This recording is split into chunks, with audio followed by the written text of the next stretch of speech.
It was the fall of 2003 in Pierce County, Wisconsin. I can't believe this happened to me again. I mean, one sighting of Bigfoot in a lifetime is hard enough, but when this thing shows itself to me again, I start to think maybe it's hanging around the same type of woodlands that I do. As a professional woodsman, most of my outdoor treks take me far away from human interference. In other words, I go where others don't want to venture. The public areas around here are getting more and more populated, and the places I choose to hunt or just get away are becoming scarce. So I travel deeper into the woods and swamplands, far from people.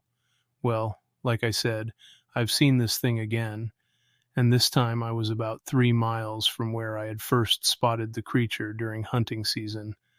The first time, it was curious, or maybe following me, staying in the shadows and moving only when I moved. This time, it took me completely by surprise. I remained calm and let myself observe its every action, trying not to let it know that I was watching it too. I would move slowly about 50 yards at a time, then turn to my side and kneel down, acting like I was picking at the ground. It would stop and watch me from the shadows. As I moved another 50 yards and watched, it would wait until I got another 50 yards before stopping and simulating what I was doing. It would crouch down and paw at the ground where I had been kneeling, sniffing the air, probably trying to catch my scent. After an hour of this cat and mouse game, it disappeared. I felt uneasy when I noticed it about 75 yards to my right. It was flanking me. This made me very nervous. I've seen coyotes do this when tracking wounded deer. The thought crossed my mind that it might be hunting me, but the feeling passed as I kept moving. Again, it moved only when I did. Maybe it was just trying to catch my scent.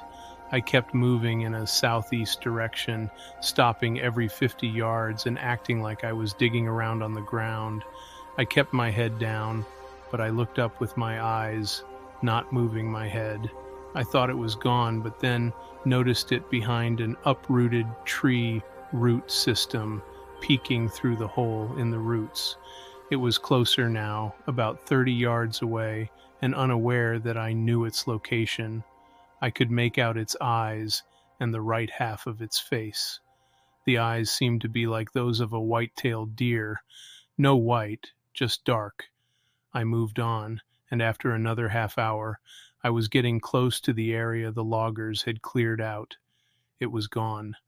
I sat in that area for at least another hour, but it did not appear again. While I was watching this thing, I got a good look at its features and characteristics. It was about 6 to 6.5 feet tall and stayed in the shadows. Its hair was a dark brown with black streaks, almost like what you would call a brindle, and it walked hunched over. Like I said, I'm a professional bird and animal expert. This was a special encounter that I will never forget. It's fall 2013 in Bayfield County, Wisconsin, and believe it or not, which most people probably won't, I've had multiple Bigfoot encounters in northern Wisconsin. I've even had as many as 4 of them at my cabin at a time. Last October, I was out hunting when I saw a big silver Bigfoot. He was massive, at least 9 to 10 feet tall, and was less than 20 yards away from me. What was funny about this encounter was that the creature looked at me and almost had a smile, like he was so busted for being seen. He just lumbered off into the woods, and that was that. Then, about 2 weeks later, I was in my cabin. I turned towards the sink and saw one of them leaning down to peek in at me. It made the hair stand up on the back of my neck. I went to the window, but all I saw was a gigantic shadow under the yard light. I thought it was awesome. I wasn't really frightened, more startled than anything, but I don't think they'd do me any harm. I just get that feeling, and I think they know that too. One time at night, I decided to call in the Bigfoots to my cabin's deck by clacking 2 rocks together on my porch. Sure enough, they approached from the woods as a group. The largest one got a little angry and screamed at me, a blood-curdling scream.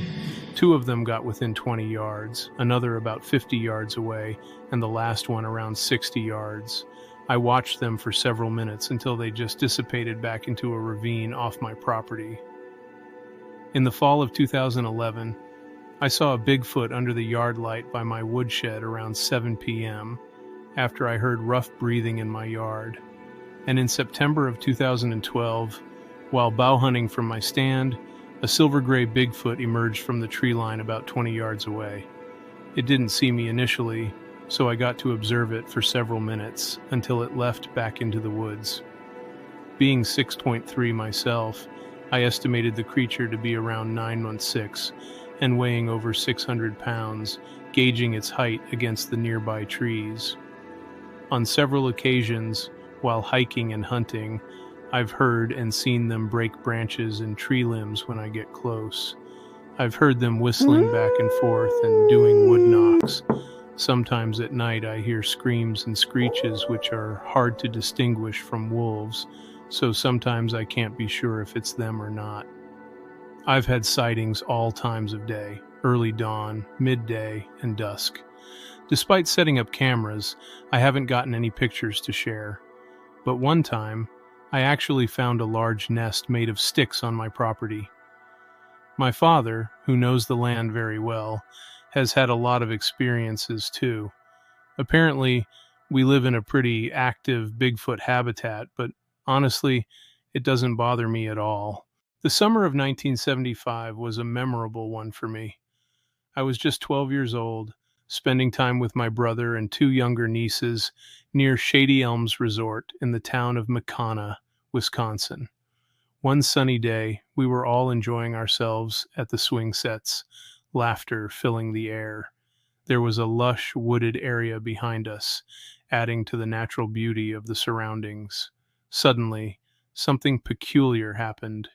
We all stopped playing at the same time and turned to look at the woods behind us. Standing there, merely 10 feet away, was an enormous ape-like creature. It was unlike anything we had ever seen before, around 8 feet tall, covered in medium brown hair, with a face resembling that of a chimp. Its hairline formed a distinct widow's peak, and its black eyes seemed to gaze directly into mine. The creature had a massive, muscular build, with long arms and a powerful presence that left us all frozen in shock.